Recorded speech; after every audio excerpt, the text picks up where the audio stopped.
আসসালামু আলাইকুম। সম্মানিত দর্শক, যেহেতু কুরবানির ঈদ আমাদের অতি নিকটেই, এজন্য আমরা আজকে আলোচনা করব আরাফার দিন নিয়ে।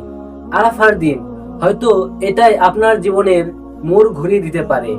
হয়তো আপনি অনেক গুনাহ করেছেন, হয়তো রাতের অন্ধকারে এমন কিছু করেছেন যা কেউ জানে না।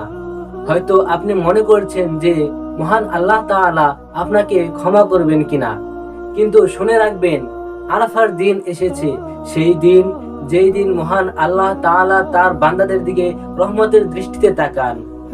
কত মানুষ চোখের পানি ফেলে বলছে, হে আল্লাহ, আমাকে ক্ষমা করুন।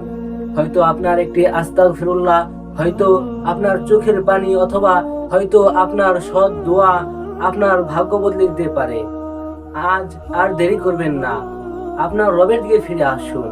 কারণ আমরা জানি না যে হয়তো এটাই আমাদের জীবনের শেষ আরাফা। হে আল্লাহ, আমাদের সকলের জীবনের গুনাহ মাফ করে দিন, আমাদের হৃদয়কে আপনার দিকে ফিরিয়ে দিন। আমিন।